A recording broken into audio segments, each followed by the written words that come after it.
Once upon a midnight dreary, while I pondered, weak and weary, over many a quaint and curious volume of forgotten lore, while I nodded, nearly napping, suddenly there came a tapping, as of someone gently rapping at my chamber door. "'Tis some visitor," I muttered, tapping at my chamber door, only this and nothing more. Ah, distinctly I remember it was in the bleak December, and each separate dying ember wrought its ghost upon the floor. Eagerly I wished the morrow, vainly I had sought to borrow from my books surcease of sorrow, sorrow for the last Leonore.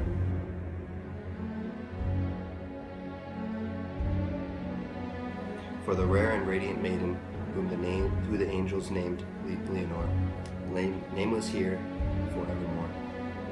And this silken, sad, uncertain rustling of each purple curtain thrilled me, filled me with fantastic terrors never felt before.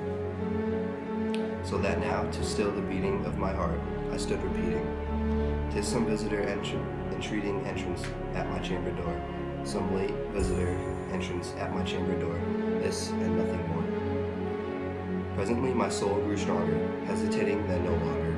"Sir," said I, "or madam, truly your forgiveness I implore, but the fact is that I was napping, and so gently you came rapping, and so faintly you came tapping at my chamber door, that I scarce was sure I heard you. Here I opened wide the door, darkness there, and nothing more. Deep into the darkness peering, long I stood there, wondering, fearing, doubting, dreaming dreams no mortal ever dared to dream before. But the silence was unbroken, the stillness gave no token, and the only word there spoken was the whispered word, Leonore. This I whispered, and an echo murmured back to the word, Leonore, merely this and nothing more. Back into the chamber turning, all my soul within me burning. Soon again I heard a tapping somewhat louder than before. "Surely," I said, "surely that is something at my window, Lettice. Let me see then what thereat is, and this mystery I must explore. Let my heart be still a moment and this mystery explore. 'Tis the wind and nothing more."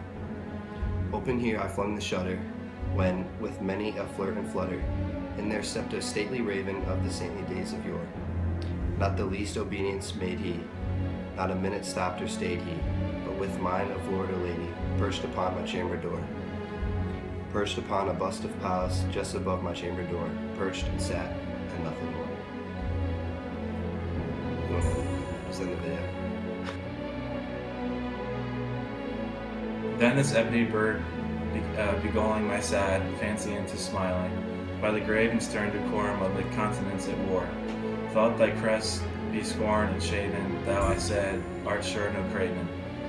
Ghastly grim and ancient raven, wandering from the nightly shore, tell me thy lordly name on the night's Lentium shore. Quoth the raven no more. Much I marveled this ungainly fowl to hear the discourse so plainly.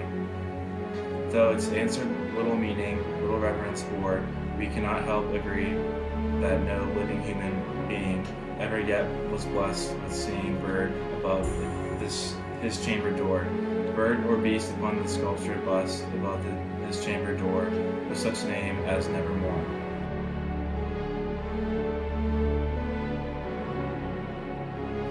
But the raven sitting alone on the placid bust spoke only that one word, as if his soul in that one word he did outpour. Nothing further than he uttered, not a feather than he fluttered. The bust spoke only that one word, as his soul in that one word he did outpour. Nothing farther than he uttered, not a feather than he fluttered. Till I scarcely more than muttered, other friends have flown before. On the morrow he will leave me, as the hopes have flown before. Then the bird said nevermore. Settled at the stillness broken by reply so amply spoken, doubtlessness said I, what it utters is the only stock in store. Called from unhappy master, whom unmerciful disaster followed fast and followed faster, till his songs one burden bore, till the diaries of his hope that machinally born bore of nevermore. Okay. The raven still beguiling all my fancy into smiling, Straight I wheeled a cushioned seat in front of bird and bust and door.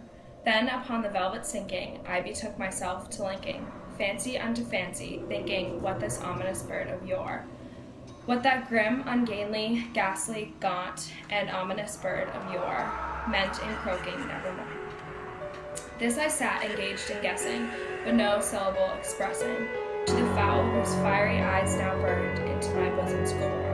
This and more I sat divining, with my head at ease reclining, on the cushion's velvet lining that the lamplight gloated o'er. But whose velvet violet lining, with the lamplight gloating o'er, she shall pass, ah, nevermore. Then methought the air grew denser, perfumed from an unseen censer, swung by seraphim whose footfalls tickled on the tufted floor. Wretch, I cried, that God hath lent thee, by these angels he hath sent thee, respite and nepen from thy memories of Lenore. Quaff, oh quaff, this kind nepen, and forget the loss no more, quoth the raven nevermore. But said I, thing of evil, prophet still, if bird or devil, whether tempter sent or whether tempest tossed thee here ashore. Desolate yet all undaunted on this desert island enchanted, on this home up by horror haunted, tell me truly I implore, is there balm in Gilead? Tell me I implore, quoth the raven nevermore. Prophet, said I, thing of evil, prophet still, if bird or devil, by that heaven that bends above us, by that God we both adore. Tell this soul with sorrow laden, if within the distant Aiden it shall clasp a sainted maiden, whom the angels name Lenore. Clasp a rare and radiant maiden, whom the angels name Lenore, quoth the raven nevermore. Be that word our sign of parting, bird free, I shrieked, upstarting. Get thee back into the tempest, and whence we turn shore. Leave no black plume as a token of that lie thy soul hath spoken. Leave my loneliness unbroken, quit the bust above my door. Take thy break from out my heart, and take thy form from off my door. Quoth the raven. And the raven never flitted, still a sitting, on the pallid bust of Pallas just above my chimney door. And his eyes have all the secret of the demons that is true. Throws his shadow on the floor, and my soul from out that shadow that lies floating on the floor shall be lifted nevermore.